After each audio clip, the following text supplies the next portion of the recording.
Imagine standing on an open plain in southern Italy. The summer sun burns overhead.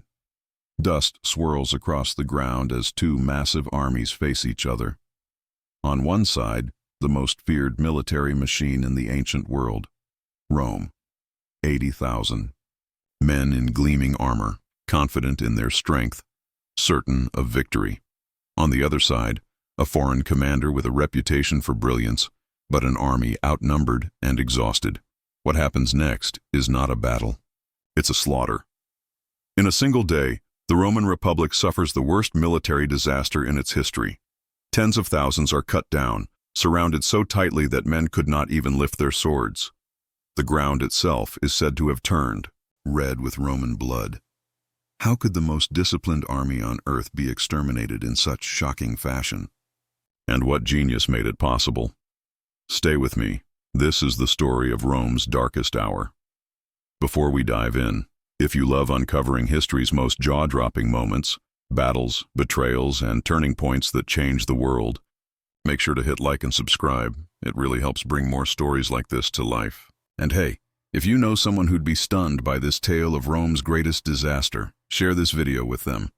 They'll thank you later. The year is 216 BC. Rome stands at the height of its confidence. Its armies have expanded across Italy, crushing rivals one after another, and its Senate believes no power on earth can match the discipline of a Roman legion. Yet, far across the Mediterranean, in a city named Carthage, another vision of power is unfolding. And it is here, in this rivalry between two ancient superpowers, that the road to Cannae truly begins. Rome and Carthage were not strangers to each other.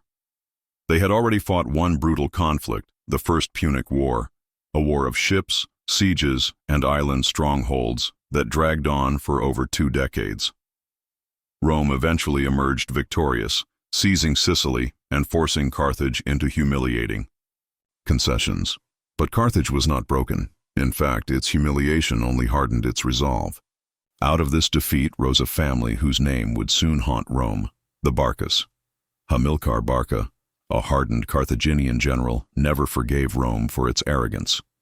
He raised his sons in a culture of vengeance, teaching them that Rome was not just an enemy, but an existential threat to Carthage's survival. Among those sons was one who listened more intently than the rest, Hannibal. From a young age, Hannibal's life was shaped by war. Legend tells us that as a child, he was led by his father to an altar and sworn to eternal hatred of Rome. Whether or not this story is literal, there's no denying that Hannibal grew into a man obsessed with strategy, boldness, and the art of outthinking an opponent. He was not simply a warrior. He was a master of using terrain, psychology, and deception to win against the odds.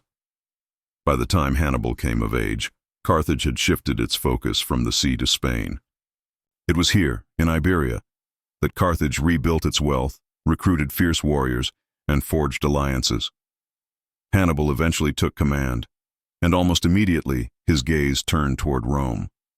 When the Romans tried to curb Carthage's expansion, by interfering in Spain, Hannibal struck back, laying siege to the city of Saguntum, a Roman ally. Rome demanded his surrender. Carthage refused. The Second Punic War had begun, but Hannibal did something no one expected. Instead of waiting for Rome to attack Spain or Africa, he decided to take the war directly into Italy. And his plan was audacious. Some would even say insane. He would lead his army on an epic march across the Pyrenees through hostile Gaul and over the towering snow-choked Alps, dragging war elephants through icy passes where even soldiers struggled to survive. Most men would have balked at such a plan. Hannibal not only carried it out, he succeeded. Though his army suffered staggering losses along the way, the survivors who emerged into Italy were hardened, loyal, and ready to fight. More importantly, Hannibal's gamble achieved its goal. He shocked Rome by appearing in their homeland when they least expected it. The Romans rushed to meet him, confident in their numbers and training. At the river Trebia, Hannibal lured them into icy waters and ambushed them, inflicting a humiliating defeat. Months later, at Lake Trasimene, he struck again, trapping Roman forces in a narrow valley and annihilating them in one of the largest ambushes in military history. By now, Rome was reeling. This foreign commander, with a smaller army and fewer resources, had already destroyed 2 consular armies. Yet Roman pride would not allow retreat. The Senate believed that sheer force could crush Hannibal, and so in 216 BC they raised the largest army Rome had ever assembled. Nearly 80,000 men, drawn from across the Republic, marched to meet Hannibal near a small village in Apulia, Cannae. The stakes could not have been higher. For Rome, this was about survival and honor. They could not allow Hannibal to roam Italy unchecked. For Hannibal, it was about delivering a single, decisive blow that might break Rome's will to fight. But what neither side could know was that this clash would not simply decide a battle. It would etch itself into history as one of the greatest military catastrophes the world had ever seen, and the march to Cannae was nearly complete.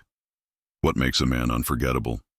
For Rome, the name Hannibal would become a symbol of terror, whispered in fear for generations. But what set him apart wasn't just his victories. It was his mind, the way he thought about war differently than anyone else of his time. Unlike many generals, Hannibal did not rely solely on numbers or brute force. He had neither the manpower of Rome nor its endless resources. What he possessed instead was imagination, cunning, and an almost unsettling ability to get inside the mind of his enemy. To Hannibal, war was not just about killing. It was about breaking an opponent's spirit before the killing even began. Take his march across the Alps, for example. Most commanders would have called it madness. The journey cost him nearly half his army. But Hannibal understood something deeper. Shock was a weapon. By dragging elephants and soldiers through terrain the Romans believed impossible, he didn't just appear in Italy. He appeared like a phantom, unpredictable and unstoppable. Rome suddenly realized they were no longer safe in their own homeland. And then there was his ability to manipulate psychology on the battlefield. At the river Trebia, he deliberately provoked the Romans, baiting them into attacking across an icy river. Soaked, freezing, and exhausted, they charged headlong into his trap. At Lake Trasimene, he perfected the art of the ambush. He used mist and terrain to hide tens of thousands of troops until an entire Roman army marched straight into a kill zone. The result?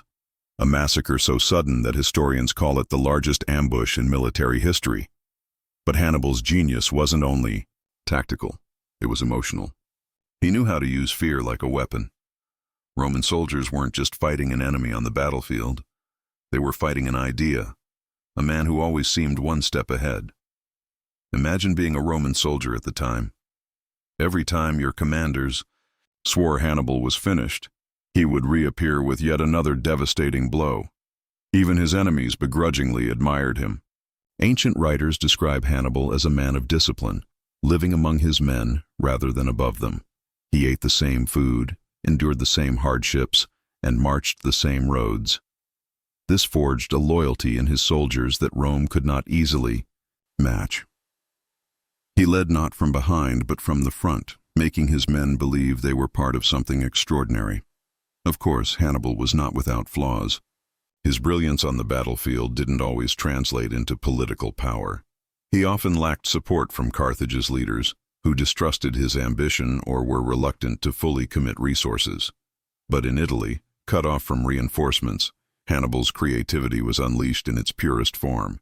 Every battle became a puzzle, and every puzzle he solved with terrifying elegance. By the summer of 216 BC, Rome thought it had found a way to end this nightmare.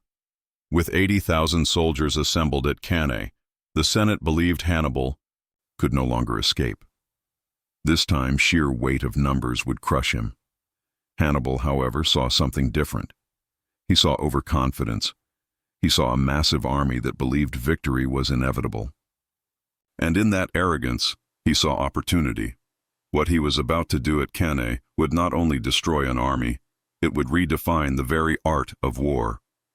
Centuries later, generals from Napoleon to Schlieffen would study Hannibal's maneuvers at Cannae, calling them the perfection of battle strategy.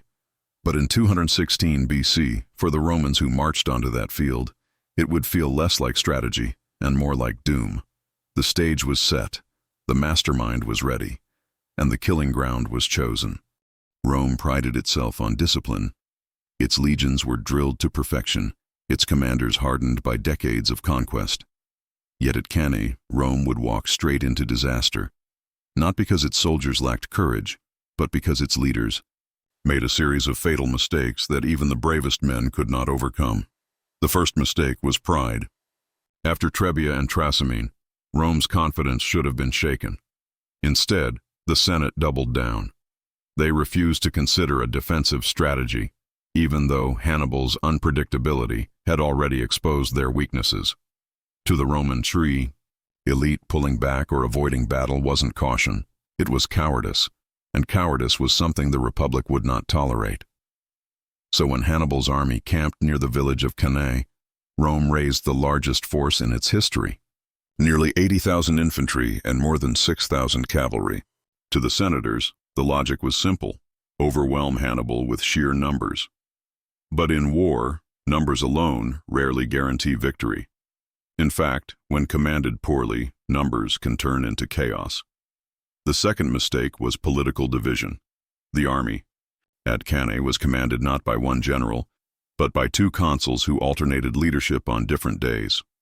One, Gaius Terentius Varro, was aggressive, hungry for a decisive blow, and eager to claim glory. The other, Lucius Aemilius Paulus, was cautious and wary of Hannibal's tricks. Their clashing temperaments created confusion at the highest level. On the day of the battle, it was Varro's turn to command, and his overconfidence played directly into Hannibal's hands. The third mistake was tactical arrogance. The Roman battle plan was as blunt as it was predictable. Smash forward with overwhelming force. Varro believed that by packing his infantry deep, he could punch straight through Hannibal's line. And with 80,000 men pressing forward, how could they fail? Yet this dense formation ignored something obvious. In tight spaces, large numbers become a liability. Soldiers in the rear cannot see what's happening at the front. Movements become sluggish. And if the enemy is clever, such density can turn an army into a trap for itself. Hannibal was clever, very clever. Rome's fourth mistake was underestimating Hannibal's cavalry. The Romans relied heavily on their infantry and often treated cavalry as secondary. But Hannibal knew the importance of mounted troops. At Cannae, his cavalry, both his Numidian allies and his Iberian and Gallic riders, would play a decisive role in surrounding the Roman legions. Rome never truly respected this threat until it was too late. And then there was the final, almost tragic mistake: the Senate's impatience. After years of war and humiliation, they demanded a decisive victory. They pressured their commanders into action, leaving little room for caution or maneuver. In their minds, Rome could not allow Hannibal to continue roaming Italy unchecked. He had to be crushed, now or never. But this obsession blinded them. Instead of adapting, instead of asking why Hannibal kept winning, they stuck to tradition: brute force, frontal assault, sheer weight of numbers. They forgot the oldest rule of war: never fight the enemy on the terms he has chosen. So, on that fateful morning in 216 BC, the Romans marched onto the plain near Cannae, banners flying, convinced that the day would bring them glory. But in reality, they were walking into a masterpiece of deception, crafted by a general who understood their every weakness. The mistakes had been made, the trap was set, and what unfolded next would go down in history as one of the most perfectly executed battles and one of the most horrifying massacres the world had ever seen. The morning of August 2nd, 216 BC, dawned hot and dry. A dusty wind swept across the plains of Apulia, carrying with it the faint shimmer of heat. Two massive armies stood face to face, separated by only a stretch of open ground. To the Romans, it felt like destiny. To Hannibal, it was opportunity. On the Roman side, nearly 80,000 infantry were packed tightly together, their shields glinting in the sunlight, their red tunics stretching across the plain like a tide of blood. 6,000 cavalry were positioned on the flanks. The sheer size of the army was intimidating, a statement that Rome could not, lose. Opposite them stood Hannibal's army, far smaller, perhaps half the size. A mix of Carthaginian veterans, Iberian swordsmen, Gallic warriors, and Numidian horsemen. They looked less uniform, less polished. But behind their varied appearance was something far more dangerous than numbers. Unity of purpose, drilled into them by a commander who knew exactly how the day would unfold. Hannibal arranged his forces in a formation that seemed, at first glance, vulnerable. His infantry line was deliberately thinner at the center, curving outward like a shallow bow. Stronger troops held the flanks, while his cavalry, commanded by Hasdrubal and the fearsome Numidians, took position on the wings. To the Romans, this looked like weakness. To Hannibal, it was the beginning of a trap. As the horn sounded and the Roman legions advanced, dust billowed into the sky. Varro, commanding that day, ordered a massive push forward. He wanted to smash through Hannibal's center and crush him with sheer weight. The Romans surged, shoulder to shoulder, a wall of men pressing forward with unstoppable momentum. At first, Hannibal's line gave way. His center bent backwards, retreating under the pressure, just as Varro had hoped. Roman cheers rose as they felt the Carthaginian line collapsing. But what the Romans didn't see was that the retreat was deliberate. Step by step, Hannibal's center drew them in, bending further and further until it formed a crescent, a pocket that was closing around them. Meanwhile, on the wings, Hannibal's cavalry struck. On the Roman right, Iberian and Gallic horsemen clashed with Rome's allied cavalry in a brutal, chaotic fight. On the left, the Numidians engaged with their infamous hit-and-run tactics, keeping the Roman cavalry occupied, harassing and pulling them away from the infantry. But Hannibal's cavalry wasn't just holding the line. Slowly, they began to push the Roman horsemen back, breaking their cohesion. Hasdrubal, commanding the Iberian and Gallic riders, drove the Romans from the field entirely. Then, instead of pursuing them, he wheeled his cavalry around to attack the Roman rear. Back in the center, the Roman legions kept pressing, unaware of the trap closing around them. They were now packed so tightly that soldiers in the middle could barely lift their arms to swing their swords. At first, this density seemed like power, but soon it became suffocating. The Carthaginian line, once bending, had now stiffened. On the flanks, Hannibal's strongest troops, his African infantry, pivoted inward like closing gates, slamming into the exposed Roman sides. The Romans were caught in a tightening vice. In front of them, the Carthaginian center no longer retreated. On their sides, African infantry pressed in with long spears. And behind them, Hasdrubal's cavalry thundered into their rear ranks. The greatest army Rome had ever assembled was now completely encircled. Panic rippled through the ranks. Trapped on all sides, with no room to maneuver, the Roman legions became a mass of men crushed together, unable to fight effectively.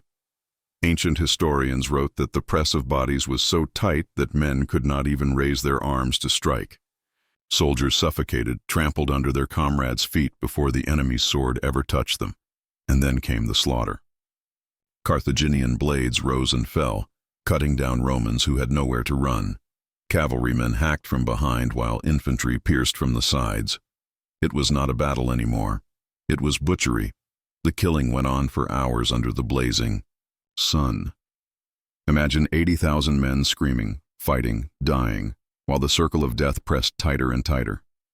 By the end of the day, the plain was littered with bodies. Ancient accounts claim that as many as 70,000 Romans were killed, including dozens of senators and high-ranking officers. 10,000 more were captured. Only a tiny fraction managed to escape. The scale of the defeat was almost beyond comprehension. In a single day, Rome lost not just an army, but the very core of its confidence. Never before had the legions suffered such devastation. The Republic, which believed itself invincible, had been humbled in the bloodiest way imaginable. And Hannibal? He had done the impossible. With a smaller force, he had annihilated the largest Roman army ever assembled. His tactics at Cannae would echo across history as the perfect example of a double envelopment, a maneuver so complete, so devastating, that military academies still study it over 2,000 years later. But for Rome, in that moment, the theory in the world could not dull the horror. On the fields of Cannae, 80,000 Romans had been exterminated. The question now was simple, yet terrifying. How would Rome survive this disaster? When news of the slaughter at Cannae reached Rome, it hit the city like a thunderclap. At first, there was disbelief. Rome had sent its largest army, commanded by its consuls, to crush Hannibal once and for all. Surely the rumors of annihilation were exaggerated. But as survivors staggered back with tales of horror, of legions encircled, of senators slain, of tens of thousands butchered in a single day, denial gave way to dread. The Roman Republic had lost battles before, but this was different. This was not a setback. This was near extinction. Out of 80,000 soldiers, only a few thousand escaped. Nearly the entire officer corps had been wiped out. Families across the city waited in silence, desperate for news of sons, fathers, brothers, only to discover that entire bloodlines had been erased in one day. The mood in Rome turned grim. Ancient writers say the city fell into stunned mourning. Women filled the temples, weeping and begging the gods for mercy. Funerals were endless, though in many cases there were no bodies to bury. The scale of loss was so overwhelming that the Senate eventually banned public displays of mourning, fearing that collective grief could paralyze the Republic. And hovering over all this was one name: Hannibal. In the aftermath of Cannae, Hannibal's reputation became mythic. He was no longer just a Carthaginian general. To the Romans, he was a phantom, a destroyer who seemed invincible. Mothers frightened their children with stories of him. "Hannibal at Portus," they whispered. "Hannibal is at the gates." And indeed, Hannibal was closer than ever. After his victory, he advanced through southern Italy, and many of Rome's allies, horrified by Rome's weakness, defected to his side. Entire regions shifted allegiance. For a moment, it seemed that the Republic's alliance system, the very backbone of its power, was collapsing. So why didn't Hannibal march on Rome itself? It's one of history's most debated questions. Some claim he lacked the siege equipment to take the heavily fortified city. Others argue he expected Rome's allies to desert faster, delivering victory without the need for a direct assault. Whatever the reason, Hannibal did not storm the capital. Instead, he sought to bleed Rome into submission by stripping away its support. Rome, meanwhile, faced a choice: surrender or resist. And here lies the strange paradox of Cannae. Though it was Rome's greatest military disaster, it also became the crucible of its resilience. Lesser states might have begged for peace, but Rome did the opposite. The Senate declared there would be no negotiation, no surrender, no ransom for prisoners. The Republic would fight to the end. To rebuild its armies, Rome resorted to desperate measures. Boys barely of age were conscripted. Slaves were offered freedom if they fought. Even criminals were armed and sent into the legions. The city stripped its temples of gold and melted down sacred treasures to pay for war. Every resource, every life was thrown into the struggle. Yet panic still lingered. Each rumor of Hannibal's movements sparked fear. Would he appear at the gates? Would another army be destroyed? Rome could not know. The psychological scar of Cannae ran deep, shaping not only military policy, but the Roman psyche itself. And then came another blow: alliances unraveling. Capua, one of the wealthiest cities in Italy, defected to Hannibal. Greek cities in the south joined him. Even Macedon, across the sea, allied with Carthage, sensing Rome's weakness. Hannibal had transformed the balance of power. But even at its lowest point, Rome revealed something extraordinary. It did not collapse. Its people, though grieving, endured. Its Senate, though divided, refused to bend. The Republic absorbed the shock of Cannae, learned from its mistakes, and began to evolve. The disaster that should have destroyed Rome instead forced it to become something stronger, something relentless. Still, in the immediate aftermath, none of this was clear. To the Romans who walked through the blood-stained ruins of Cannae, collecting the few survivors and the countless dead, It felt as if the gods themselves had turned against them. Cannae was not just a battle lost. It was trauma.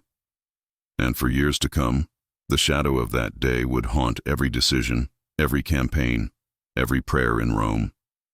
Cannae was more than a battlefield. It became a symbol, a lesson written in blood, that would echo for centuries. For the Romans, it was both their darkest humiliation and the foundation of their eventual triumph.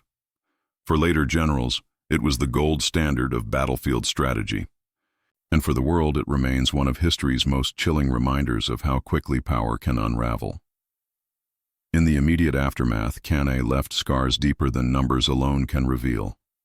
Tens of thousands of Roman families were shattered. Entire generations were gone. The Republic faced a manpower crisis so severe that it seemed impossible to recover. Yet the remarkable thing is that Rome did recover. The Senate refused all peace offers. They told their people, and their enemies, that Rome would never negotiate while a foreign enemy stood on Italian soil. This stubborn defiance became part of Rome's identity. Cannae taught them that survival required adaptation. They abandoned the reckless aggression of commanders like Varro and began to fight more cautiously. Under leaders such as Fabius Maximus, known as the Cunctator, or the Delayer, Rome avoided pitched battles with Hannibal. Instead, they waged a war of attrition, harassing his supply lines, wearing him down, and slowly isolating him from allies. Ironically, Hannibal's greatest victory also sowed the seeds of his eventual defeat. He had destroyed Rome's armies in the field, but he could not destroy Rome's will. And in the end, that indomitable will proved stronger than tactical brilliance. Years later, Rome would rebuild, take the war to Africa, and finally defeat Hannibal at the Battle of Zama in 202 BC. But Cannae was never forgotten. Roman writers spoke of it with a mixture of horror and awe. Generals studied it to understand what went wrong, not just tactically, but emotionally. They recognized that overconfidence and political division had opened the door for disaster. The phrase Cannae became shorthand for catastrophe, a warning never to underestimate an enemy or march blindly into his trap. Beyond Rome, the legacy of Cannae stretched across centuries. Military minds from Napoleon to Frederick the Great to Schlieffen poured over Hannibal's encirclement maneuver. The double envelopment at Cannae became legendary, regarded as the perfect battle. Even in the 20th century, German generals invoked Cannae when planning sweeping encirclements on the Eastern Front during World War II. Yet what makes Cannae truly haunting is not the brilliance of the tactics, but the scale of human suffering. Imagine standing on that plain after the battle, the stench of death heavy in the air. Tens of thousands of bodies piled so high they blocked the rivers. Survivors wandering in shock, unable to comprehend the magnitude of what they had witnessed. It was not just a defeat, it was a human catastrophe, and perhaps that is why the story endures. It forces us to confront uncomfortable truths, that even the mightiest power can be humbled, that arrogance can blind, and that war, no matter how skillfully fought, always comes at a terrible cost. For Rome, Cannae was a scar that never fully healed, but it also became a turning point. Out of the ashes of that disaster rose a republic that would go on to dominate the Mediterranean for centuries. They learned resilience the hard way, through unimaginable loss. And in that resilience lay the secret of their empire. So when we speak of Cannae, we are not just telling the story of 80,000 Romans exterminated in a single day. We are telling the story of survival against the odds, of genius and hubris, of terror and endurance. A single battlefield, one blistering day in 216 BC, reshaped the destiny of an empire and left behind a legend that still fascinates us more than 2,000 years later. The plain of Cannae is quiet now. The dust has long settled. But if you stand there and close your eyes, you can almost hear it. The clash of swords, the thunder of cavalry, the cries of men caught in the tightening trap.